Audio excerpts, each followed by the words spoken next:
Dear students, welcome back. Civil services prelims series इसको बढ़ाते हैं आज आगे इस सेशन में। उसके पहले मैंने एक पेपर ऑफ कोर्स डिस्कस किया था पिछले साल ही, लेकिन इस सेशन में मैं कह रहा हूं ये मेरा दूसरा वीडियो है, जिसमें पहले वीडियो में मैंने प्रीलिम्स एग्जाम 2022 के जो इंडियन पॉलिटी और इंटरनेशनल रिलेशन और कुछ जो करंट इवेंट थे वो मैंने डिस्कस किया था। आज की ये वीडियो बहुत स्पेशल है। ये आपको कोई आंसर देने के लिए नहीं बनाई गई है कि इसका आंसर ये है, ये आप कई जगह पा सकते हैं। ये इसके लिए है कि कैसे तैयारी करें, पर्टिकुलरली उन क्वेश्चन की जो डायनेमिक होते हैं, मतलब जो न्यूज बेस्ड होते हैं। लेकिन ये बहुत सिंपल न्यूज बेस्ड नहीं है जैसा आप पीजीईटी या यूजीसी नेट में देखते हैं। इसमें क्या खास है और किस लेवल तक जाना है और कैसे जो है आप क्वेश्चन को अटेम्प्ट करने के टेक्निक को लर्न करके आप इस एग्जाम को क्रैक कर सकते हैं, इस पे फोकस होगी करीब आधे घंटे में। चलिए हम लोग इसको शुरू करते हैं। न्यूज बेस्ड क्वेश्चंस मैंने कल आउट किया है प्रीलिम्स एग्जाम 2022 और उसके बेसिस पे analysis and tips and trick की चर्चा करेंगे। ये सभी एग्जाम के लिए इंपॉर्टेंट होगा, आपको पता है। इससे पहले कि हम ये एनालिसिस शुरू करें, मेरा ये कहना कर्तव्य भी है और आपका अधिकार जानना कि ये दो बुक यदि आप डीयूईटी की तैयारी कर रहे हैं या किसी अन्य पीजी एंट्रेंस टेस्ट की, तो ऑब्जेक्टिव पॉलिटिकल साइंस, जिसमें कि बेस्ट जो पॉलिटिकल साइंस में 1500 क्वेश्चन हो सकते हैं with explanation and additional information, ये अवेलेबल है एक बुक में, करीब 450 पेज की बुक। ये किंडल पे अवेलेबल है और exam guide for entrance test जो ऑल टाइम फेवरेट बुक है, आप लोगों ने इसको बनाया है, ये भी किंडल पे अवेलेबल है। आप amazon.in पे जाइए, सिंपली टाइप कीजिए पॉल साइंस हेल्प, कोई भी लिंक की जरूरत नहीं है। आपको 4 बुक दिखेंगे, इसमें से ये दो बुक में से किसी को सेलेक्ट कीजिए, ऑनलाइन पेमेंट कीजिए, किंडल ऐप पे जाइए और इस पे यदि आपने डाउनलोड नहीं किया डाउनलोड कर लीजिए और इस पे उसी यूजर आईडी पासवर्ड से लॉगिन कीजिए जिससे कि आपने अमेजन पे किया था और परचेज किया था। आपका बुक वहां दिखेगा, उसके लाइब्रेरी में पढ़िए। आप इसको कॉपी कर सकते हैं, पेस्ट कर सकते हैं, सर्च कर सकते हैं, कई तरीके से हाईलाइट कर सकते हैं और इसको इवन पीडीएफ में भी कन्वर्ट कर सकते हैं। वैसे इसमें से ये बुक तो पीडीएफ रिप्लिका है, मतलब पीडीएफ वर्जन ही आपको दिखेगा। अब आइए हम जो है क्वेश्चन जो मैंने कल आउट किया, कल आउट मतलब इंग्लिश का वर्ड है, इसका मतलब है कि मैंने 2022 के प्रीलिम्स पेपर से चुन करके उन क्वेश्चन को निकाला है जो न्यूज आधारित हैं। एक दो क्वेश्चन जो छूट गया था पॉलिटी में भी मैंने निकाला, वो न्यूज आधारित नहीं थे, स्टैटिक क्वेश्चन। इसको आप डायनेमिक क्वेश्चन कर सकते हैं, जैसे चलचित्र के जैसा। मैं हमेशा कहता हूं कि जो आप किताबों में पढ़ते हैं वो black and white still photography जैसा है, और जो न्यूज़पेपर में जो अनफोल्ड होती है इवेंट, चाहे वो एनवायरमेंट की हो, इकोनॉमी की हो, पॉलिटी की हो, इंटरनेशनल रिलेशन की हो, वो जो है लाइव जो है वो डिजिटल, सॉरी मैं कहना चाह रहा हूं वो कलर जो है वो लाइव इमेजेस हैं, या कह लीजिए कि वो मूवी कैमरा जैसे जो है वो पिक्चर हैं जो मूव कर रहे हैं। तो कलर्ड मूवी पिक्चर वर्सेस जो है स्टिल फोटो, ये डिफरेंस है स्टैटिक और डायनेमिक में। अब हो क्या रहा है कि जो सिविल सर्विसेज हैं प्रीलिम्स खास करके, वो बहुत तेजी से अपना रंग बदल रहे हैं। पिछले 3 साल का क्वेश्चन मैंने देखा, मैं एनालाइज भी करूंगा, तीनों कंपेयर करूंगा, लेकिन मेरी जो हंच है अभी बहुत फर्स्ट में कि वो अधिक से अधिक जो है वो डायनेमिक पे जा रहे हैं। इवन इकोनॉमिक्स में जो क्वेश्चन है वो डायनेमिक से ले रहे हैं, इन्वायरमेंट पे डायनेमिक से ले रहे हैं, मतलब इकोलॉजी या क्लाइमेट चेंज पे जो हो रहा है उससे पूछ रहे हैं, और इवन पॉलिटी में भी काफी जा रहे हैं, और साइंस टेक में तो लगभग 100% वो न्यूज पे ही जाते हैं। अब ऐसे में आपको ये वीडियो बताने की कोशिश करेगा कि किस तरह से देखिए कि ये लिंक किया है न्यूज को क्वेश्चन से। दूसरा, ये हम लोग समझने का प्रयास करेंगे कि किस लेवल की नॉलेज आपको चाहिए उस न्यूज से। ये बहुत सिंपल न्यूज रीडिंग नहीं है जैसे आप पीजी एंट्रेंस टेस्ट के लिए करते हैं कि आपने देखा और ये एक्स इंफॉर्मेशन है वो आ जाएगा। नो, उसको वो बहुत डेप्थ में ले जाते हैं। किस डेप्थ में, ये हम लोग समझने की कोशिश करेंगे। तीसरा, इस वीडियो में ये समझने की कोशिश करेंगे कि क्या केवल नॉलेज या इंफॉर्मेशन से आप सिविल सर्विसेज प्रीलिम्स को क्रैक कर सकते हैं? नो नो नो, मैंने बार बार पिछली बार भी कहा था। इसके लिए आपको क्वेश्चन जो एमसीक्यू होता है उसको टिप्स एंड ट्रिक सीखना पड़ेगा, कैसे एलिमिनेट करते हैं, कैसे गेस करते हैं। ये मैं हमेशा पीजीईटी के लिए, ये ज्ञान सबके लिए बराबर है, पीजी एंट्रेंस टेस्ट के लिए, यूजीसी नेट के लिए, लेकिन यहां पे वो आपका मेक एंड ब्रेक है, क्योंकि यहां आप नॉलेज से कर ही नहीं पाओगे, क्योंकि नॉलेज उस लेवल का है जो ह्यूमन के लिए इंपॉसिबल है कि 6 महीने में 8 महीने में उसकी तैयारी कर पाए। ये 3 चीजों को हम लोग डिस्कस करेंगे। अब देखिए, ये फर्स्ट क्वेश्चन जो मैंने कल आउट किया है, ये कह रहा है with reference to foreign owned e commerce firm operating in India which of the following statement is are correct. अब आपको पता है कि वॉलमार्ट यहाँ पे जो है फ्लिपकार्ट के नाम से और अमेजन, दो बड़े जाइंट हैं ई कॉमर्स में, और फिर उसके बाद रिलायंस जियो मार्ट भी आ गया है, पेटीएम मॉल आ गया है, और बहुत सारे और भी ब्लिंकिट एंड अदर्स ये सब भी हैं, लेकिन ये दोनों जाइंट हैं। अब इनको जो है टेम करने के लिए, इनको एक तरह से थोड़ा जकड़ने के लिए गवर्नमेंट ऑफ इंडिया ने जो है ई कॉमर्स रूल बनाए हैं। आप यहाँ पे देखिए न्यूज में आया कि ये जो इनफैक्ट कंज्यूमर प्रोटेक्शन एक्ट 2019 आया था, वो 2020 में मतलब बेसिकली वो इंप्लीमेंट होना शुरू हुआ। उसके बेसिस पे जो रूल बनी, उसमें एक रूल था consumer protection e commerce rule 2020। इसको अभी अमेंड करने की बात हो रही है, और वो यहां पे न्यूज में आप देख सकते हैं। ये मुझे लगता है शायद मैंने हिंदू से लिया है या पीटीआई का न्यूज है जो हिंदू में आई थी। गवर्नमेंट टेक बैलेंस्ड अप्रोच, और ये पीआरएस से मैंने लिया है, balanced approach on e commerce rule. Consumer affair secretary of ministry of consumer affair ने उस पर रूल बनाया। ये रूल जो है आपको थोड़ा बहुत इस न्यूज, यदि ये न्यूज आया तो आपको समझना है कि क्या है रूल। बहुत छोटा सा रूल है, आप इसको चाहे 10-15 मिनट में पढ़ सकते हैं। इस आर्टिकल में रूल था, उसको पढ़ने के बाद आपको ये क्वेश्चन सीधा आपको नहीं आप क्रैक कर पाएंगे। देखिए कितना मुश्किल है ये रूल पढ़ने के बाद, लेकिन आप इस क्वेश्चन को समझ जाएंगे। अब ये कह रहा है they can sell their own goods in addition to offering their platform as marketplace। देखिए ये रूल कहता है कि दो टाइप के जो है ई कॉमर्स कंपनी इंडिया में ऑपरेट करेंगे। एक जो है इन्वेंट्री बेस्ड कंपनी है, जो कि केवल अपना सामान लाते हैं, अपने गोदाउन में रखते हैं और अपने सामान को जो है वो बेच सकते हैं सीधा। दूसरा जो है जो मार्केट प्लेस देते हैं, एक प्लेटफॉर्म देते हैं, जैसे अमेजन है, उस पर हजारों लाखों सेलर हैं और वो बायर को देते हैं। ये केवल एक प्लेटफॉर्म है, एक इंटरमीडिएट की तरह काम करता है। तो ये दोनों चीजें नहीं हो सकते। They can sell their own goods in addition to offering their platform. ये जो सेकंड वाला है उसको marketplace e commerce company कहते हैं, और दूसरा inventory based e commerce company. दो अलग अलग रूल में लिखे हुए हैं, दोनों एक साथ आप नहीं कर सकते हैं। आइदर तो अपना सामान खुद बेचिए, तो इन्वेंट्री बेस्ड है, या मार्केट प्लेस है तो केवल आप इंटरमीडिएट, आप अपना प्लेटफॉर्म दीजिए, सेलर बायर को बेचेगा। इसलिए ये गलत हो गया। अब यदि एक गलत हो गया तो आपको इसमें से एक ना एक तो मतलब नहीं, ये नाइदर 1 और 2 भी सही है, मतलब दोनों ही गलत हो सकता है। तो आप दोनों को, दूसरे को देखिए। The degree to which they can own big sellers on their platform is limited. अब ये रूल में यदि आप पढ़ेंगे, मैंने पूरा रूल पढ़ा है, कहीं आपको स्पष्ट ये लिखा हुआ नहीं, लेकिन कहीं न्यूज में ये आता है कि 20% लिमिट है। कहीं ना कहीं कुछ होगा, कोई एक्सप्लेनेशन होगा, कोई सप्लीमेंट्री रूल निकली होगी। आप यदि उसको नहीं भी जानते हैं तो इस चीज को आप कॉमन सेंस से क्रैक कर सकते हैं कि देखिए, मान लीजिए कि अमेजन पे एकदम बिग सेलर हैं, मतलब ह्यूज बड़े बड़े सेलर, मान लीजिए बिग बाजार टाइप के, बियानीज ग्रुप का एंड अदर्स, तो फिर तो वहां मोनोपोली हो जाएगी ना, छोटे सेलर कैसे कंपीट करेंगे। इसलिए ये इसमें कर दिया गया है कि एक लिमिट कर दिया गया है कि बिग सेलर आप अपने प्लेटफॉर्म पे कितने रख सकते हैं, जिससे कि थोड़ा डेमोक्रेसी बना रहे। तो इसलिए ये जो है the degree to which they can own big seller on their platform limited, ये कॉमन सेंस से भी आप इसको ट्रू कर सकते हैं, और यदि आप ज्यादा डिग करेंगे इसको तो कहीं आपको मिल भी जाएगा। मैंने कई जगह देखा कि इसमें कुछ लिमिट की बात की गई है, लेकिन डायरेक्टली उस रूल में मैं नहीं पढ़ पाया। तो इससे आप ये कहेंगे कि 2 ओनली जो है करेक्ट है। अब आप इसको देख के थोड़ा सी घबरा गए होंगे कि इस लेवल का क्वेश्चन आता है, तो घबराने की जरूरत नहीं है, क्योंकि आपके पास 6 से 1 साल तक का प्रिपरेशन का टाइम होता है।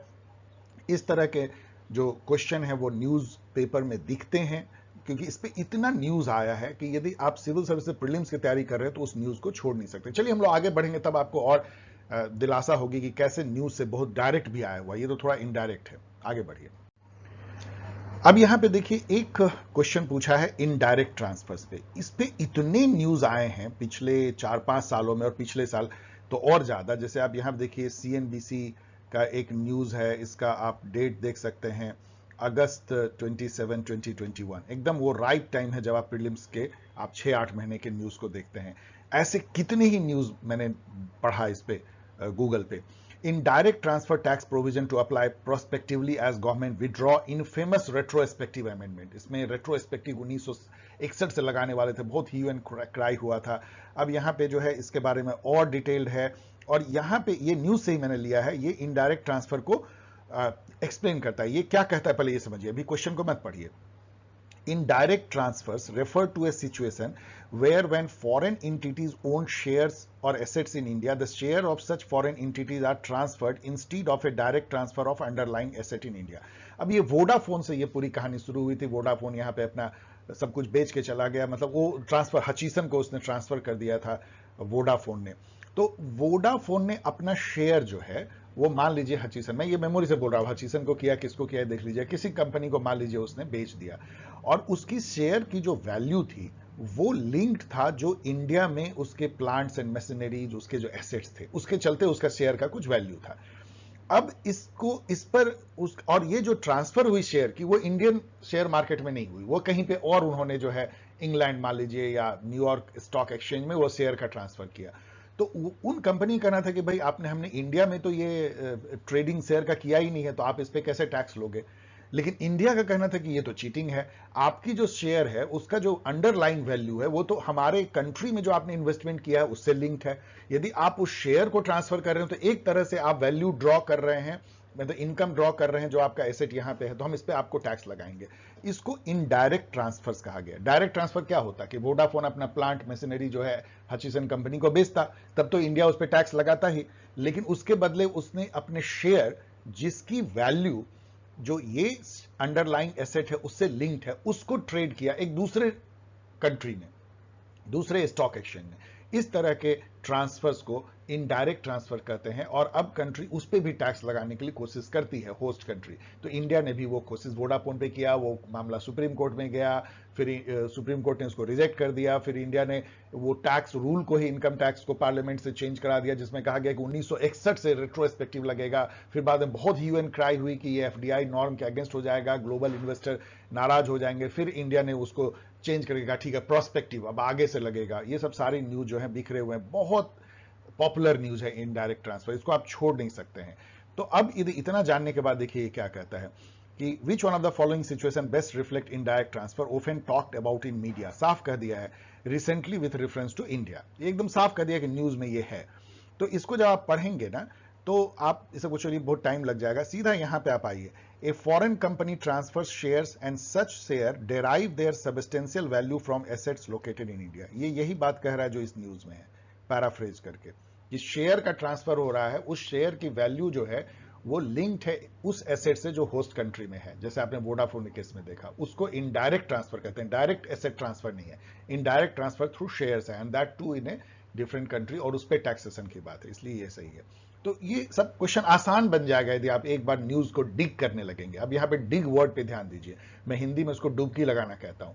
केवल न्यूज पढ़ना नहीं है, उस न्यूज का जैसे इनडायरेक्ट ट्रांसफर, तो आपको गूगल में लिखना है व्हाट इज इनडायरेक्ट ट्रांसफर, और फिर उसको समझ करके कहीं पे नोट कर लीजिए, डिजिटल कर लीजिए, कहीं पे लिख लीजिए, एवर नोट में, वन नोट में, कहीं भी कर लीजिए, आपका नोट बन गया। और एक बार उसको रिवाइज कर लीजिए, और उससे रिलेटेड कोई नया न्यूज आता है देख लीजिए कि जैसे रेट्रोस्पेक्टिव कर दिया, ये तो इतना डायनेमिक नहीं है, इसमें ये भी पूछ सकता था कि ये 4 इसके संबंध में इंफॉर्मेशन है क्या सही, उसमें देता कि अब ये रेट्रोस्पेक्टिव हो गया है, एक देता कि सुप्रीम कोर्ट ने रिजेक्ट कर दिया है, तीसरा देता कि वोडाफोन से ये केस उभर के आया है, तो और डिफिकल्ट हो सकता था, लेकिन आपके लिए आसान। नेक्स्ट क्वेश्चन देखिए कि ये मैंने बनाया है, मैंने अपने वीकली करंट इवेंट में भी लिया था, उसी से मैंने लिया है। अब जैसे अभी आपको इनडायरेक्ट ट्रांसफर पे टैक्सेशन के बारे में पूछा, इस साल बहुत सारे जो न्यूज में आ रहे हैं गूगल टैक्स, गूगल टैक्स, अब ये वर्ड ही इतना मजेदार है गूगल टैक्स, गूगल कंपनी से, कि ये सेटल के नजर में चला आएगा, और ये हो सकता है इस बार के प्रीलिम्स में आ जाए। जैसे ये कह रहा है कि which of this situation reflect best the Google tax when often talked about in news. अब आप गूगल टैक्स के बारे में मैंने न्यूज से निकाला है यहां पे, अब इसको मैं पढ़ नहीं रहा हूं, आप पढ़ लीजिएगा। गूगल टैक्स जो है वो ऐसा कोई भी टैक्स जाइंट जो टेक्नोलॉजिकल कंपनी है, गूगल, फेसबुक, ट्विटर, इन सब पे होस्ट कंट्री लाइक इंडिया लगाने की कोशिश कर रही है। वो कर क्या रहे हैं वो लोग कि जैसे व्हाट्सएप बोलेगा, व्हाट्सएप मेटा का है, मतलब फेसबुक का, वो बोलेगा इंडिया में तो हमारा ना कोई ऑफिस है, ना प्लांट है, ना एम्प्लॉय है, इसलिए व्हाट्सएप से जो भी इनकम हो रहा है वो कोई हवाना टैक्स हेवन में जाके वहां पे ट्रांजैक्शन शो करेगा कि वहां पे जो है हम इसको जो है इस इनकम को यहां पे हम जो है शो कर रहे हैं। ऐसा कर सकते हैं आप इंटरनेशनल लॉ में, क्योंकि आपका यहां पे कोई प्लांट मशीनरी नहीं है, एम्प्लॉय नहीं है, ऑफिसेज नहीं है, तो आप जहां भी उसको ट्रांजेक्ट करना चाहें उस इनकम को कर सकते, वहां पे वो 2% टैक्स दे देगा। अब इंडिया मुंह ताकता रह जाएगा। ऐसा सभी कंट्री अब चीटेड फील कर रहे हैं इन गूगल जैसी कंपनी। ये बदमाशी गूगल ने शुरू किया था और यूरोप में शुरू किया था। उन्होंने इंग्लैंड में पूरा अपना जो बिजनेस था उसको आयरलैंड के डबलिन में जाकर के शो किया, और वहां वो बहुत टैक्स कम था तो इंग्लैंड बहुत फ्यूम किया था। बाद में सभी कंट्री चालाक हो गए, उन्होंने गूगल टैक्स लगाना शुरू कर दिया। नहीं, आपका यहां से जितना व्हाट्सएप से इनकम होगा वो हम कैलकुलेट करेंगे नोशनल इनकम, और उस पर आपको टैक्स लगाएंगे। ये गूगल टैक्स कहा गया। इन सबको पढ़ लीजिएगा। अब यदि इतना आप जानते हैं तो ये वाला जो है ये सब नहीं होगा, नहीं होगा। अब ये वाला, ये डी पे आके आप अटक जाएंगे। This is a special tax provision to deal with the practice of technology company, मतलब Google, Facebook, Twitter, such as Google, to divert their profit to low taxation destination. ये जो मैं आपको एक्सप्लेन कर रहा हूं, तो इसलिए ये प्रोबेबल क्वेश्चन बच जाता है। अब आगे जो मैं वीडियो बनाऊंगा, कुछ कुछ प्रोबेबल क्वेश्चन मैं आपको दूंगा खुद न्यूज पढ़ के, जो मुझे लगेगा कि ये पोटेंशियल इसमें दम है, और उस लेवल का नॉलेज जो कि आपको प्रीलिम्स में पूछा जा सकता है, लाइक इस गूगल टैक्स के बारे में। अब ये क्वेश्चन देखिए, ये बहुत आसान क्वेश्चन है, क्योंकि ये सिंपल है कि Levant, the term Levant often heard in the news. अब ये साफ कह रहा है, ये सब पूरा क्वेश्चन कहता है कि न्यूज में है, न्यूज में है। इन द न्यूज रफली correspond to which of the following region. अब ये रीजन कर रहा है। अब यहां पे देखिए ऐसे कितने न्यूज बिखरे हुए हैं उसी पीरियड में, जिस पीरियड में आपको पढ़ना था कि a new Levant, what a beautiful dream. तो लेवांट जो है ना, ये तो मैंने ब्रिटेनिका से लिया है, जस्ट समझाने के लिए आपको, कि historically the region along the eastern Mediterranean sea है, जो अफ्रीका यूरोप को बांटती है, इसका जो ईस्टर्न पार्ट से जो सटा हुआ है, जिसमें आता है इजराइल, जॉर्डन, लेबनान, सीरिया, और ये सब एरिया जो एडजेसेंट है, इसको कहते हैं लेवांट। तो इस पर काफी न्यूज अभी आई है कि लेवांट में जो है ड्राउट पड़ रहा है, पानी का लेवल नीचे जा रहा है, मेनी थिंग्स इसके बारे में आया है। यहाँ पे सीरिया का जो है वॉर भी चल रहा है, आपको पता है, ISIS का, तो वो रीजन थोड़ा सा न्यूज में है, लेवांट। तो यहाँ पे क्या है, region along the eastern Mediterranean shore, बाकी नहीं है। अब इससे जुड़ा हुआ देखिए क्या है, मैग्रेब आपको जानना चाहिए। अब अगली साल होता है मैग्रेब रीजन पूछ दे। मैग्रेब जो है आपको जामिया भी पूछता है। The Maghreb is the western part of North Africa and Arab world, जिसमें आता है Algeria, Libya, Mauritania, Morocco, Tunisia, इसको मैग्रेब रीजन बोलते हैं। तो लेवांट, मैग्रेब, अब यदि ये दो आपको मिल गया तो थोड़ा सा गूगल करके जो है इस तरह के स्पेशल नेम वाले एरियाज को पढ़ लीजिए और आपका एक नोट बन जाएगा। With reference to Web 3.0, consider the following statement. अब ये क्वेश्चन आपको लगता होगा कि ये साइंस का क्वेश्चन, नहीं, ये करंट इवेंट का क्वेश्चन है, न्यूज क्वेश्चन है, डायनेमिक क्वेश्चन है। मैंने अपने वीकली करंट इवेंट में वेब 3.0 पे क्वेश्चन पूछा हुआ है। ऑफ कोर्स वो उतना डीप नहीं पूछा है जितना कि यहाँ, क्योंकि वो उसका पर्पस जो है वो सिविल सर्विस प्रीलिम्स में थोड़ा यहाँ पे डीप रहेगा, लेकिन कोई बहुत ज्यादा फर्क नहीं पड़ता है। अब आप देखिए, ये मैंने नेट से निकाला है कि वेब 3.0 के क्या क्या फीचर हैं। इस पे तो मैं पूरा क्लास ले सकता हूँ वेब 3.0, लेकिन अभी बहुत जल्दी में कहें तो वेब 1.0 जो था वो स्टैटिक था, मतलब आप नेट पे जाते हैं ये 2000 सबके आसपास में, और सिंपली आपको याहू पे गए और आपको न्यूज दे रहा है, आप उससे इंटरेक्ट नहीं कर सकते। वेब 2.0 जो अभी हम लोग एंजॉय करते हैं सोशल मीडिया पे, मतलब कि यूजर भी जो है वो अपलोड करने लगा, आप अपना रिएक्शन देते हैं, फीडबैक देते हैं, इंटरेक्ट करते हैं। सोशल मीडिया आप याद कीजिए वो 2.0 है, बोथ वे, मतलब आपको पोर्टल जो है वो आपको इंफॉर्मेशन दे रहा है, आप पोर्टल को जो अपना फीडबैक या अपना रिएक्शन दे रहे हैं, और इसी से सोशल मीडिया भी क्रिएट हुई, सोशल नेटवर्क क्रिएट हुई। अब वेब 3.0 जो है वो 3-4 जो है उसमें फीचर हैं। एक ये डिसेंट्रलाइज है, मतलब सेंट्रलाइज सर्वर का जमाना अब गया, डिसेंट्रलाइज सर्वर रहेगा, यूजर के हाथ में कंट्रोल रहेगा। ये ब्लॉकचेन बेस्ड टेक्नोलॉजी को यूज कर रहा है। ब्लॉकचेन मैंने आपको कई बार बताया है, ब्लॉकचेन अब नहीं जान करके आप सिविल सर्विस प्रीलिम्स में जा ही नहीं सकते हैं। Blockchain, internet of thing, machine learning, ये सब आपको जानना है। अभी मेटावर्स, ये सब जो साइंस के टेक्नोलॉजी जो अभी इंटरनेट वर्ल्ड के या डिजिटल वर्ल्ड के हैं, उससे आपको परिचय रहना है। तो ब्लॉकचेन में क्या होती है कि बेसिकली कोई भी जो कम्युनिकेशन होता है, चाहे मान लीजिए ट्रांजैक्शन है या बैंकिंग की या कोई भी इवन सोशल मीडिया, उसमें एक सारे जो जितने अभी तक जो हुए हैं कम्युनिकेशन, वो डेटा जो है इंक्रिप्टेड फॉर्म में रहती है, और जो लेटेस्ट कम्युनिकेशन है वो बस चिपक जाती है, एक चेन बनते जाता है। तो इससे आपको पूरी इंटीग्रिटी डेटा की बनी रहती है, और पूरा ट्रैक भी रहता है कि पता क्या हुआ, और सब जो है इंक्रिप्टेड होता है और आपके पूरे कंट्रोल में होता है। इसको ब्लॉकचेन कहते हैं। तो ब्लॉकचेन बेस्ड है, क्रिप्टो करेंसी इनेबल्ड है, चूंकि ब्लॉक चेन है तो क्रिप्टो करेंसी से इसमें ट्रांजेक्शन हो पाएगा ज्यादा, और इसमें आर्टिफिशियल इंटेलिजेंस का काफी यूज होगा, और ऑटोनोमस होगा, मेटावर्स होगा, AI होगा, and like that, machine learning होगी, IoT होगा, इंटरनेट ऑफ थिंग्स होगा। तो अब इतना जानने के बाद यहाँ पे देखिए, यहाँ भी ये भी शायद मैंने हिंदू से लिया है या किसी न्यूज से लिया है। इसमें है कि the tech in depth understanding web 3.0, इस टाइप की काफी न्यूज जो है निकले हैं। Here is the basic understanding of web 3.0। तो यदि आप प्रीलिम्स की तैयारी कर रहे हैं तो इस तरह के न्यूज पे ठहर जाइए, इसको गौर से पढ़िए, समझिए, फिर गूगल पे जाइए, वेब 3.0 के बारे में और समझिए और अपने नोट को पुख्ता कर लीजिए कि हाँ, वेब 3.0 में लगभग समझ गया हूं, ये है। और आप इस तरह क्वेश्चन को फिर आसानी से कर पाएंगे। Web 3.0 technology enable people to control their own data, ये बिल्कुल सही है, ये डिसेंट्रलाइज है। In web 3.0 there can be blockchain based social network, आप देख रहे हैं, यस, ब्लॉकचेन इसका मेन इसेंस है। Web 3.0 is operated by users collectively rather than corporation, of course, क्योंकि डिसेंट्रलाइज है, यूजर के हाथ में कंट्रोल है, ब्लॉकचेन बेस्ड है, तो कलेक्ट, ये तो कॉमन सेंस हो गया, थर्ड जो है, तो 1 2 3 जो है इसका सही है। अब आइए एक और मजेदार जो न्यूज में था, काफी न्यूज में आया था, फ्रैक्शनल ऑर्बिटल बम्बार्डमेंट सिस्टम। ये बेसिकली चाइना से डर करके चाइना ऐसा कर रहा है। इंडिया में बहुत सारा न्यूज आया था, अक्टूबर 25 2021 का मैंने न्यूज लिया है किसी न्यूज़पेपर से, ऐसे बहुत सारे न्यूज थे।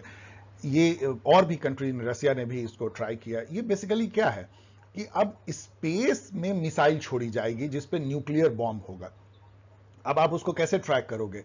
पता लगा कि वो स्पेस में जैसे सैटेलाइट जाती है वैसे छोड़ दिया, और फिर मान लीजिए कि इंडिया पे कोई गिरा रहा है, सपोज, अनफॉर्चुनेटली मैं ऐसा एग्जांपल दे रहा हूं, बुरा मत मानिएगा।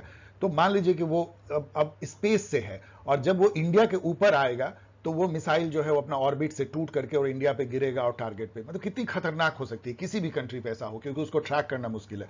इसको कहते हैं फ्रैक्शनल ऑर्बिटल बम्बार्डमेंट सिस्टम। तो अभी यदि आप ये जान गए और इतना न्यूज आपने, और ये न्यूज कैसे कोई मिस कर सकता है जो सिविल सर्विसेज प्रीलिम्स तैयारी कर रहा है, उसको जाके देखना होगा है क्या, और केवल आप जानने से ये सब बहुत आसान क्वेश्चन है। अब यहां पे देखिए, ये सब आप छोड़ दीजिए, ये सब नहीं है, लेकिन जैसे ही यहां पे आएगा, ये है, a missile put into the stable orbit around the earth and deorbits over a target on earth. मतलब एक मिसाइल है जो कि एक ऑर्बिट में अर्थ के ऊपर डाला जाता है, और जब वो अपने टारगेट पे पहुंचता है तो वो डी ऑर्बिट हो जाता है, ऑर्बिट से टूट करके नीचे अपना गिर करके और टारगेट को हिट करता है। तो ये इसका सही आंसर है। आसान है, एक बार यदि आप इसको कल जान लीजिए, और इसको जान कैसे आप छोड़ सकते हैं एक साल के न्यूज में यदि ये आया हुआ है, तो मेरा ये कहना है।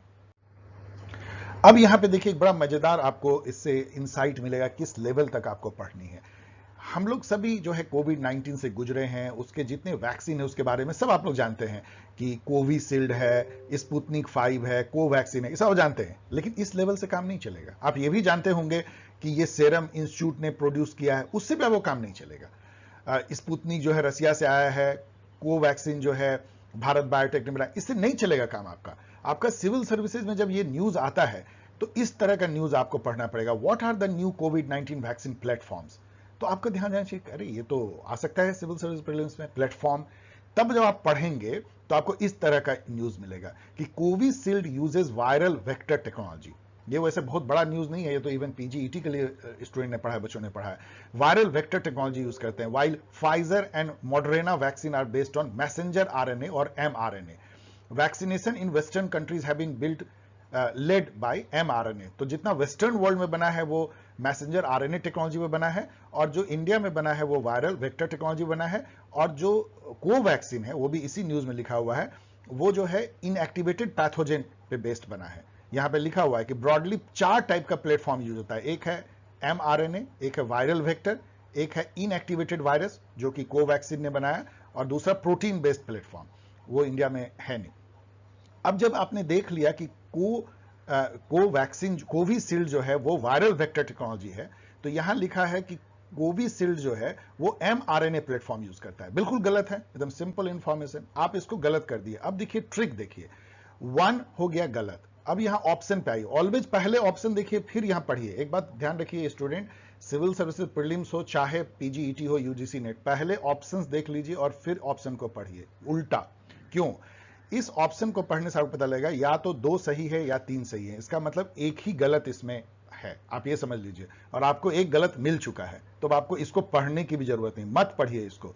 यदि 1 गलत है, ऑब्वियसली गलत है, ये वायरल वेक्टर टेक्नोलॉजी पे है, एमआरएनए पे नहीं है, तो 1 जहां जहां उसको निकाल दीजिए, 1 निकाल दीजिए, 1 निकाल दीजिए, 1 निकाल दीजिए, केवल एक ही बचा 2 और 3। आप पढ़िए भी मत। ये इसको कहते हैं टेक्निक, और ये टेक्निक यदि आप नहीं सीखेंगे तो सिविल सर्विसेज प्रीलिम्स टाइप का आप एग्जाम नहीं निकाल पाएंगे। यदि इस टेक्निक को कोई जानेगा तो वो इस क्वेश्चन को 20 सेकंड में करके निकल जाएगा, और आप जो है 1.5-2 मिनट तक पढ़ते रहेंगे, तो आपका टाइम भी जाएगा, कंफ्यूज भी करेंगे। अब ये बड़ा एक मजेदार देखिए कि जो पॉल्यूशन है, एयर पॉल्यूशन, उससे बड़ा कोई न्यूज है क्या? उस पर कितने न्यूज निकलते हैं। उसमें से एक न्यूज था कि WHO titans global air quality norm, new WHO air quality guideline show almost all of India is polluted. इस पर ढेर सारे न्यूज निकले। तो आपको पढ़ लेना है कि WHO ने क्या क्या मतलब कि चेंजेस किया अपने गाइडलाइन में, कि पॉल्यूशन किसको बोलेंगे, बैड एयर किसको बोलेंगे। अब मैं यहां आंसर नहीं दे रहा हूं, आंसर इस सबके बिखरे हुए हैं नेट पे हर जगह। लेकिन यदि आप इस न्यूज को ठीक से पढ़ेंगे और इसको नोट बना लेंगे या याद कर लेंगे तो ये सब एकदम ब्रीज में आप निकाल लेंगे, ये मैं आपको कह सकता हूं। अगेन यहां पे ऑप्शन देखिए, मैं आंसर इसको नहीं बता रहा हूं, मतलब इसको देख के आपको क्या लगता है कि या तो एक गलत है या दो गलत है, इसमें से दो गलत है मैक्सिमम, या एक गलत है। तो आपको गलत बेसिकली खोजना है, उससे आपको ये क्रैक हो जाएगा, क्योंकि कई कॉमन है। मान लीजिए कि आपने इसको गलत साबित कर दिया, सपोज वन को डेफिनेटली गलत कर दिया, तो ये खत्म हो जाएगा, ये खत्म हो जाएगा, ये खत्म हो जाएगा, आपका आंसर ही मिल जाएगा। वैसे मैं मत समझिए कि मैं आंसर दे रहा हूं आपको, मैं इस पर क्वेश्चन मार्क कर रहा हूं, आप अपना पढ़ लीजिएगा। मैं आपको टेक्निक बता रहा हूं, रास्ता दिखा रहा हूं, आपको हाथ पकड़ के कुछ बता नहीं रहा हूं इस वीडियो में।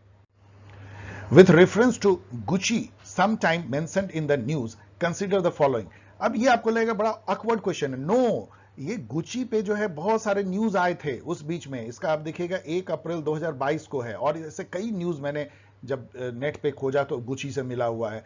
अब उसी न्यूज में ये लिखा हुआ है कि गुची जो है एक तरह का मशरूम होता है जो पहाड़ों पे मिलता है, जम्मू कश्मीर में, हिमाचल प्रदेश, उत्तराखंड में। इसका नॉर्थ ईस्ट से कोई नाता नहीं है, नॉर्थ ईस्ट के पहाड़ों से, जो यहां लिखा हुआ है।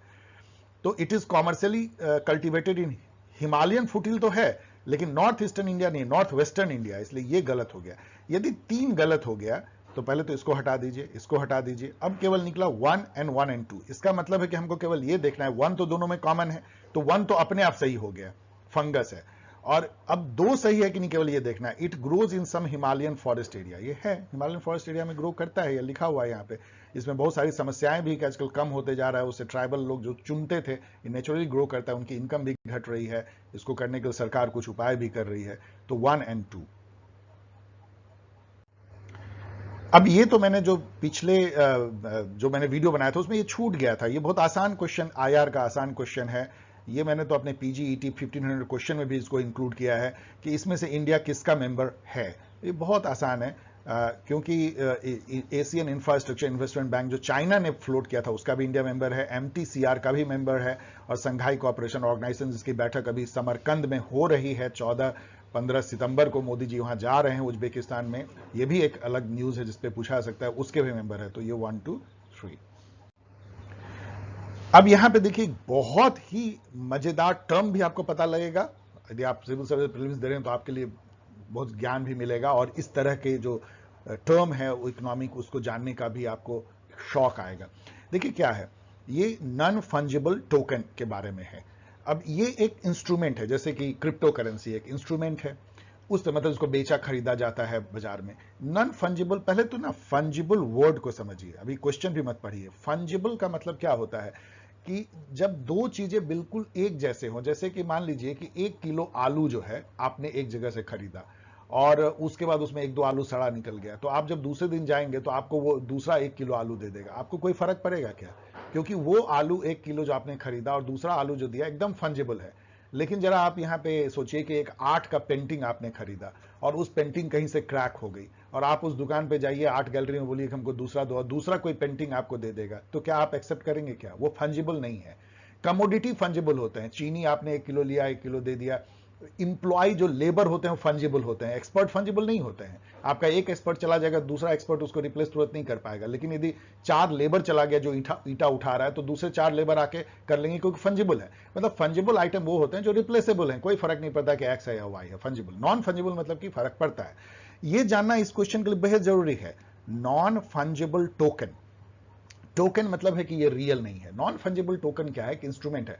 जैसे आर्ट पेंटिंग ही लीजिए, अब मैंने आर्ट पेंटिंग बनाई और उसको हमने NFT में कन्वर्ट कर लिया। वो क्रिप्टो करेंसी टाइप का ही टेक्नोलॉजी से होता है, वो क्रिप्टो करेंसी सब बन गया। लेकिन उसमें डिफरेंस क्या है कि मेरा जो वो NFT है वो आर्ट मेरे पेंटिंग से जुड़ा हुआ है, लेकिन वो फंजिबल नहीं है। मतलब कि उसको हम उस तरह से सेल नहीं कर सकते हैं इक्विवेलेंस पे जैसे क्रिप्टो करेंसी करते हैं। क्रिप्टो करेंसी फंजिबल है क्योंकि वो किसी अंडरलाइंग फिजिकल एसेट से लिंक नहीं है। ये अंडरलाइंग फिजिकल एसेट लाइक किसी रियल एस्टेट से, मान लीजिए कोई बहुत नायाब घर किसी ने बनाया, उसको एनएफटी में उसने टोकन बना दिया, अब एनएफटी को वो ट्रेड कर रहा है लेकिन वो घर ट्रेड नहीं हो रहा है, तो इस कि उससे जुड़ा हुआ लेकिन जरूर उसकी वैल्यू है, तो इसको नॉन फंजिबल टोकन कहते हैं। अब ये इसमें क्या हुआ कि निर्मला सीतारमण जी ने जब बजट प्रस्तुत किया इस बार, तो उन्होंने ये कहा कि क्रिप्टो करेंसी हो चाहे एनएफटी हो, हम उस पर 30% टैक्स लगाएंगे। पूरे इंडिया में तहलका मच गया, क्योंकि एनएफटी का भी जो है वो ट्रेडिंग होती थी, उसको भी क्रिप्टो करेंसी जैसा ट्रेड कर लिया गया। उस पर जब हल्ला गुल्ला मचा तो बाद में उस पर काफी संशोधन आए कि नहीं, एनएफटी, ये सब एनएफटी जो है वो नहीं होंगे ट्रेड, उसको कैपिटल गेन टैक्स माना जाए, क्योंकि ये सारे जो है ना ये एसेट जैसे थे जिस पर ट्रेडिंग होती थी। रियल एस्टेट है, लैंड है, प्रॉपर्टी है, आर्ट क्राफ्ट है, तो इस पे ये हुआ कि इसको ना क्रिप्टो करेंसी ऐसा ट्रीट ना किया जाए, इसको कैपिटल जो ट्रेडिंग होती है उसके long term capital gain tax ऐसा लगाया जाए। तो फिर बाद में ऐसा किया गया, तो इससे ये न्यूज में आ गया। अब इतना यदि आप जानते हैं तो देखिए, they enable the digital representation of physical asset, ये बिल्कुल सही है, तो वन सही है। अब यहां देखिए एक ही गलत इसमें होगा, क्योंकि करेक्ट पूछ रहा है, आपको ये ट्रू मिल गया। They are unique cryptographic tokens that exist on a blockchain, ये ब्लॉकचेन टेक्नोलॉजी यूज करता है, तो 1 और 2 सही हो गया। तो 1 2 यदि सही हो गया तो 2 और 3 तो खत्म हो जाएगा, 1, अब 2 भी सही है तो ये भी खत्म हो गया, तो या तो तीसरा भी होगा या नहीं होगा। दे कैन बी ट्रेडेड और एक्सचेंज एट इक्विवेलेंसी, नो, ये तो फंजिबल आइटम ही केवल इक्विवेलेंसी पे ट्रेड हो सकते हैं, नॉन फंजिबल नहीं, क्योंकि वो तो लिंक्ड होता है यूनिक आर्टिकल से या यूनिक एसेट से, तो वो कैसे इक्विवेलेंस पे ट्रेड होगा। आप एक रियल एस्टेट का एनएफटी को किसी दूसरे रियल एस्टेट के एनएफटी से थोड़ी इक्विवेलेंस पे ट्रेड कर सकते हैं, इसलिए 3 जो है गलत हो जाएगा, तो केवल 1 और 2 सही है। आसानी से आप इसको कर सकते हैं, पढ़ लीजिएगा। अब ये भी छूट गया था पिछले बार, ये इंडियन पॉलिटी का है, इसमें यह है कि if in a particular area is brought under 5th schedule of constitution, तो उसका क्या असर पड़ेगा।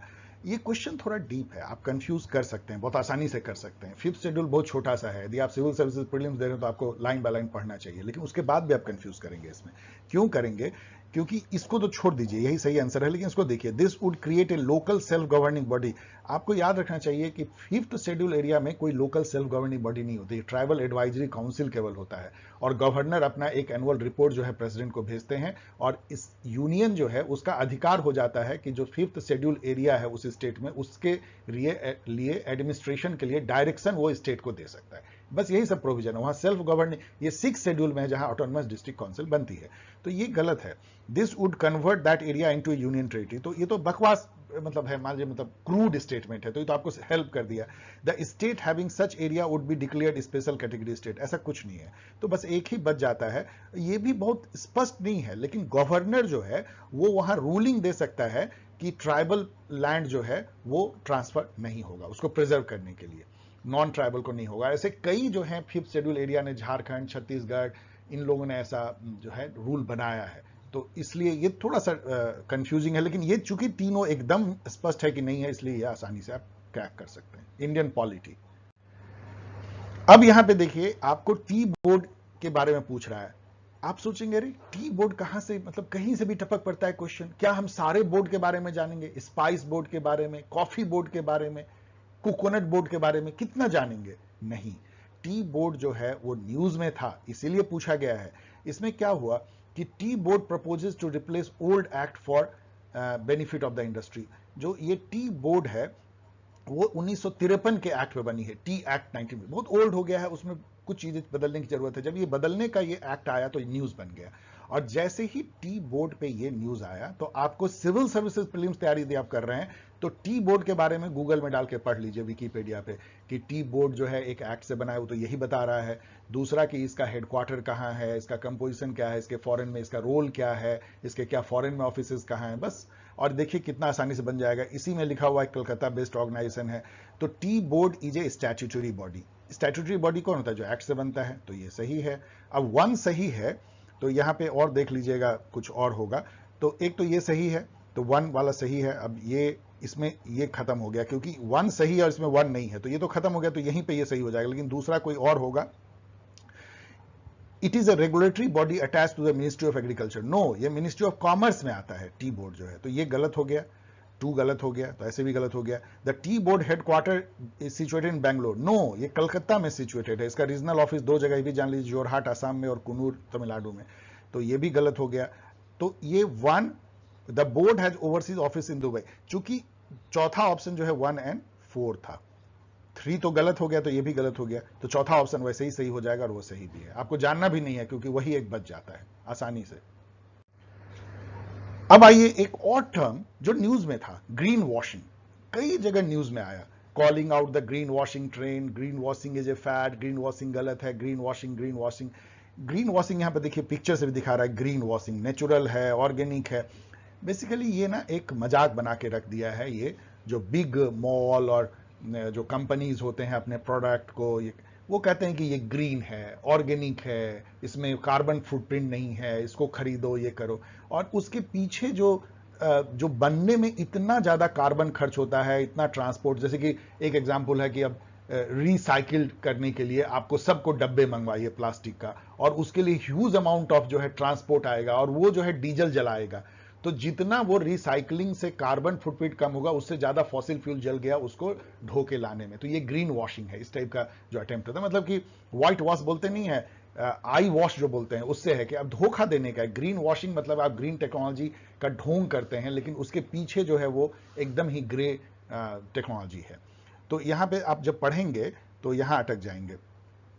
Conveying a false impression, washing है ये, that a company's product are eco friendly and environment sound. ये फॉल्स एक है, इस पे बहुत आर्टिकल निकला है, पढ़ लीजिएगा, वेरी इजी क्वेश्चन।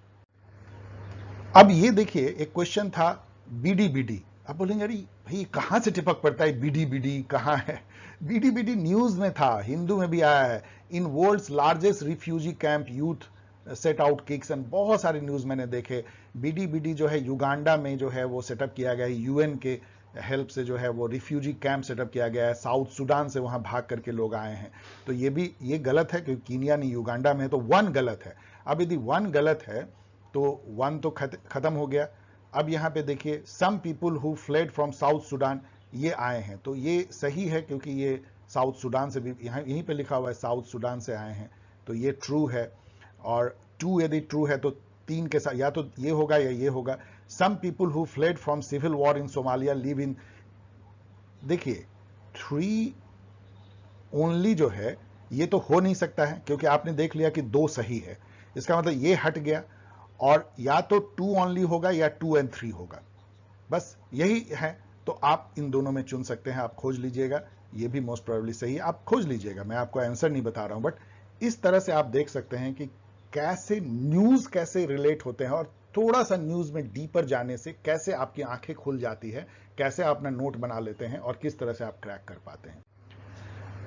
अब ये सबको मैं छोड़ रहा हूं क्योंकि मैंने इसलिए दिया है कि आपने वो वीडियो मेरा नहीं देखा है तो यहां देख लीजिए। ये भी जो सेनकाकू आइलैंड न्यूज में था, उस पर ये क्वेश्चन पूछा है, मैंने ऑलरेडी डिस्कस किया हुआ है। ईस्ट चाइना सी में है, बिटवीन चाइना एंड जापान, मैं डिस्कस नहीं कर रहा हूं। इसी तरह ये भी जो है न्यूज में था, चैड, गिनिया, लेबनान क्यों था न्यूज में, यहां पेयर करना है, ये एक रीजन न्यूज में था। ये सब मैंने पिछले वीडियो में डिस्कस किया था, देख लीजिएगा, ये सब न्यूज से कैसे जुड़े हुए हैं। ये भी मैंने डिस्कस किया था कि कैसे प्रधानमंत्री ने रामानुजा का जो है एक स्टैच्यू, जिसको स्टैच्यू ऑफ इक्वलिटी कहा गया, उसको इनॉग्रेट किया, तो रामानुजम के बारे में पूछ दिया गया कि उनका भक्ति पे बेस्ड जो है उनका प्रीचिंग था। वो सिंपल सा क्वेश्चन। इसी तरह पीएम ने इनॉग्रेट किया था circuit house near Somnath temple, तो सोमनाथ टेम्पल के बारे में पूछ दिया कि वो क्या ज्योतिर्लिंगा है और उसका प्राण प्रतिष्ठा किस राष्ट्रपति जी के कर कमलों द्वारा हुआ था, तो राजेंद्र प्रसाद हुआ था, तो ये गलत है, लेकिन ये दोनों जो है सही है। इस तरह का यहां पे एक नया क्वेश्चन देखिए, डीएनए बार कोडिंग, ये बहुत न्यूज में था। डीएनए बार कोडिंग, जैसे आप देखते हैं बार कोड प्रोडक्ट पे होता है, वैसे ही जो हर जो स्पेसीज है, plant and animal, living species, उसका बार कोड जनरेट किया जा सकता है और बहुत कम स्पेस में उस डिजिटल डेटा को रखा जा सकता है। किसी साइंटिस्ट ने कहा कि कॉफी मग जितने स्पेस में हम पूरे दुनिया के जो है डीएनए का जो बार कोड है वो रख सकते हैं, इतना मतलब कि डेंस होता है डेटा। तो जो डीएनए बारकोड है, अब आप पढ़ लीजिएगा, ये सब पूरी न्यूज है, यदि आप थोड़ा भी उसको पढ़ेंगे तो आपको समझ आएगा कि assess the age of plant and, age से कोई मतलब नहीं है। आप डीएनए बार कोडिंग तो बस ये बताता है कि वो प्लांट एंड या एनिमल का क्या कैरेक्टरिस्टिक है, उसकी क्या भिन्नता है दूसरे से। जैसे दो बिच्छू एकदम आपको एक जैसे दिख रहे हैं, लेकिन जब उसका डीएनए बारकोड देखेंगे तो अलग अलग होगा, तो वो अलग स्पेसीज है, ये अलग स्पेसीज, मतलब अलग प्राणी है, अलग उसका वेरिएशन ऑफ स्पेसीज है। तो ये इसका रोल है। एज जानने के लिए नहीं होता, एज के लिए तो carbon dating and radio technology use करते हैं। डिस्टिंग्विश अमंग, तो वन को आप काट दीजिए, वन काट दीजिए, वन काट दीजिए, तो अब दो ही बचा, तीन तीन। चूंकि दोनों में तीन कॉमन है तो ये अपने आप में सही है, इसको आप छोड़ दीजिए, या तो तीन यहां सही होगा या यहां सही होगा, तो आप जो है ये तो सही मान लीजिए। अब केवल दो पे आइए, distinguish among species that look alike, बिल्कुल यही तो इसका काम ही है, तो इसलिए 2 और 3 जो है वो सही होगा। तो इस तरह से आप ऑप्शन पहले देखिए, फिर पढ़िए, फिर नॉलेज को याद कीजिए, आपका क्रैक हो जाएगा। पढ़ लीजिएगा, पिछला स्लाइड को मैं जल्दी से छोड़ रहा हूं देरी के चलते, लेकिन आप जो पीले पीले में मैंने दिया है उसको पढ़ लीजिएगा। Consider the following statement. Other, देखिए अब नैनो पार्टिकल्स इतना न्यूज में पिछले 4 सालों से न्यूज में, अभी से नहीं है, उसमें पिछले बार भी न्यूज में था। नैनो पार्टिकल क्या होते हैं, जो करीब 10 से 100 नैनोमीटर के होते हैं। नैनोमीटर मतलब 10 टू पावर 9 मीटर। ये इतने सुपर मतलब कि एटॉमिक साइज के हो जाते हैं। और जब इतने छोटे पार्टिकल होते हैं ना, तो उसका प्रॉपर्टी जो बल्क पार्टिकल, जैसे कि नैनो कॉपर का जो प्रॉपर्टी है वो एकदम बल्क कॉपर से अलग है। नैनो यदि गोल्ड लीजिएगा, उसका प्रॉपर्टी, मेल्टिंग पॉइंट और मेलिएबिलिटी, ये सब अलग हो जाता है, क्योंकि उसका सरफेस टू वॉल्यूम जो है ना वो बिल्कुल चेंज कर जाता है। मतलब उस लेवल पे जो पार्टिकल होते हैं उसका प्रॉपर्टी ही अजीब हो जाता है, और उस प्रॉपर्टी को एक्सप्लॉइट करके हम लोग उससे जैसे कॉस्मेटिक बना लेते हैं, उसको कैंसर ट्रीटमेंट में यूज कर लेते हैं, उसको वेन में घुसा करके बॉडी का बहुत सारा चीज हम देख पाते हैं। नैनो पार्टिकल का बहुत बहुत यूज अभी हो रहा है, नैनो टेक्नोलॉजी पे बहुत रिसर्च हो रहा है। तो यहां पे ये पूछा जा रहा है कि other than those made by humans, nano particles do not exist in nature. ये आपको एक चैलेंज कर रहा है, क्या नेचुरल होता है? और न्यूज कह रहा है कि nano particles can occur naturally और it can be created by products of combustion reaction. मतलब मैनमेड भी हो सकता है, नेचुरल भी हो सकता है, इसलिए ये स्टेटमेंट है गलत। अब यदि वन गलत है तो वन गलत है, वन गलत है तो तीन तीन तीन इसका मतलब सही है, इसको छोड़ दीजिए, ये तो एनीवे सही है। अब केवल देखिए दो को, nano particles of some metallic oxide are used in manufacture of some cosmetic. अब यहां पे मैंने लिखा नहीं है, ये कई जगह आया था कि टाइटेनियम ऑक्साइड, उसको जो है उससे नैनो पार्टिकल यूज करके इसको कॉस्मेटिक बनाया था, कई ऑक्साइड का। तो ये सही है, तो 2 और 3 आसानी से आप क्रैक कर सकते हैं, मेरा ये कहना है। ओके डियर स्टूडेंट, इससे पहले कि मैं आपको थैंक यू बोलूं, क्योंकि अचानक ये जंप करके आ गया, मुझे लगा शायद और कोई क्वेश्चन। देखिए मैं आपको जो लास्ट जाते जाते टिप्स इस वीडियो का मैं दे रहा हूं ये है कि न्यूज़पेपर को पढ़िए। जैसे मैं वीकली करंट अफेयर बना रहा हूं, वो थोड़े हल्के लेवल पे जाता है, स्क्रैच करता है। सिविल सर्विसेज प्रीलिम्स के लिए मैं थोड़े बहुत क्वेश्चन अलग से उसमें डालूंगा, आपको थोड़ा डीप जाना पड़ता है, बहुत डीप नहीं, थोड़ा डीप जाना पड़ता है। जैसे आपने, मैं एग्जांपल दे रहा हूं, यदि आप नॉर्मल एग्जाम की तैयारी कर रहे हैं तो कोवैक्सीन, कोविशील्ड में आप ये जानेंगे कि कोविशील्ड किस कंपनी ने बनाया, कोवैक्सीन किसने बनाया, बच्चों के लिए कौन कोवा वैक्सीन यूज हुआ, तो स्पुतनिक रसिया से आया, इस तरह के मेमोरी बेस्ड आप जानेंगे। लेकिन सिविल सर्विसेज प्रीलिम्स के लिए आप ये भी जानेंगे कि किस प्लेटफॉर्म को यूज करता है। जैसे वो वायरल वेक्टर यूज कर रहा है कोविशील्ड, ये जो है डेड पैथोजन यूज कर रहा है Covaxin, and like that mRNA जो है फाइजर यूज कर रहा है, उस लेवल पे जाएंगे। इसी तरह से कोई भी जो आप न्यूज देखेंगे, कोई भी न्यूज मतलब क्या है, अब यहां पे दूसरा टिप्स मैं बता रहा हूं कि एक आपको फिल्टरिंग कैपेबिलिटी डेवलप करनी पड़ेगी। जब आप न्यूज़पेपर पढ़ेंगे, और मैं कह रहा हूं कौन सा न्यूज़पेपर, मैं आपको सजेस्ट करूंगा, एक तो आप हिंदू पढ़िए और दूसरा ईटी पढ़िए, इकोनॉमिक टाइम्स या फाइनेंशियल टाइम्स या बिजनेस स्टैंडर्ड, कोई भी एक बिजनेस का पढ़िए, एक जनरल पढ़िए। जब आप पढ़ेंगे ना इसको, तो आपको ये सब न्यूज कुछ नहीं देखना है, पॉलिटिकल न्यूज, ज्ञान बापी, कुछ नहीं, फैशन, टेक्नोलॉजी, नेता, पॉलिटिक्स, सब को खत्म कीजिए, आपको देखना ही नहीं है, कुछ नहीं देखना है, ट्रैवलॉग और कुछ नहीं। केवल आपको देखना है इंटरनेशनल रिलेशन क्या हो रहा है, जैसे कि बीडी टाइप का, यूनाइटेड नेशन का उगेर पे रिपोर्ट आया है, उस टाइप का पढ़ना है। साइंस टेक्नोलॉजी में नैनो पार्टिकल में क्या हो रहा है, डीएनए बार कोडिंग में क्या हो रहा है, बायोफिल्म में क्या हो रहा है, उस टाइप की बातें, वेब 3.0 क्या हो रहा है, मेटावर्स क्या है, वेब 3.0 क्या है, उस टाइप के न्यूज को केवल पढ़ना है। और जो इकोनॉमिक्स में जो है, जैसे कि नॉन फंजिबल टोकन है, एनएफटीज या इनडायरेक्ट ट्रांसफर्स हैं, गूगल टैक्स हैं, ओएनडीसीज हैं, इस टाइप की चीजें पढ़नी है। तो आपको एक आइडिया मिल जाएगा कि इसी टाइप की चीजें पढ़नी है, वही चीज पूछा जाता है जिसमें पूछने लायक हो। अब आप पढ़ते रहेंगे पूरा कि प्रधानमंत्री ने क्या कहा, किस मिनिस्टर ने क्या भाषण दिया, कहां पे राहुल गांधी के साथ झगड़ा हो गया, ये हो गया, वो सब नहीं पढ़ना है, कोई भी चीज नहीं पढ़ना। और ये चीजें आप 1.5 आवर में पढ़ सकते हैं और नोट भी बना सकते हैं, इससे अधिक भी नहीं पढ़ना है। और एक जो है वो मंथली मैगजीन ले लीजिए, बहुत सारे आजकल कोचिंग इंस्टीट्यूट के निकलते हैं, कोई ले लीजिए। और जो गोल्डन प्रिंसिपल है, जो मैं अपने पीजी ईटी भी को ही बताता हूं, कि लिमिटेड सोर्सेज से पढ़िए, लेकिन बार बार रिवाइज कीजिए अपना नोट बना करके। तो बस 2 ही पेपर, एक मंथली न्यूज़पेपर, न्यूज मैगजीन, और इससे जो है आप अपना ज्ञान को बढ़ाइए, फिल्टरिंग कैपेबिलिटी रखिए। आप चैंपियन होंगे यदि आपने पूरे 1 साल के इस अध्ययन से 200 टॉपिक निकाला और उसमें से यदि 30 आ गए तो आप चैंपियन हैं। यदि आपने 200 टॉपिक निकाला और उसमें से 5 आए तो इसका मतलब आप में फिल्टरिंग कैपेबिलिटी नहीं है, आपने उस न्यूज को नोट बना लिया जो आने लायक नहीं थे। जो मैंने आपको एग्जांपल दिया वो कीजिए। ओके, यदि ये वीडियो पसंद आया हो तो शेयर करें, सब्सक्राइब करें, कमेंट करें। इस तरह से आप मुझसे जुड़ सकते हैं, पूछ सकते हैं। और पीजीईटी के मेरे स्टूडेंट, यदि अभी तक आपने ये गाइड नहीं लिया तो ले लीजिए। और मैं रखूंगा जारी ये प्रयास अपने सभी उन स्टूडेंट और जितने नए स्टूडेंट हैं जो सिविल सर्विसेज प्रीलिम्स की तैयारी शुरू कर रहे हैं, उनको हेल्प करने के लिए कि कैसे बेस्ट वे में सिविल सर्विसेज प्रीलिम्स की तैयारी कर सकें। एक जाते जाते एक लास्ट एक आपको भरोसा सिविल सर्विस प्रीलिम्स के बारे में कि यदि आप पॉलिटिकल साइंस के स्टूडेंट हैं तो केवल पॉलिटी प्लस डायनामिक, जो न्यूज में मैंने आपको आज दिया, इन दोनों से आप जो है 35 to 40 क्वेश्चन सीधा क्रैक कर सकते हैं। और उसके बाद तो 10 क्वेश्चन जो है आप गेस करके भी कर सकते हैं और आपका सिविल सर्विस प्रीलिम्स ही निकल जाएगा, क्योंकि इसमें 45 से 50 क्वेश्चन सही हुआ तो आपका निकल गया। Okay then, on this assuring note, let me say you bye. मिलेंगे बहुत जल्द इस सीरीज के साथ। बाय।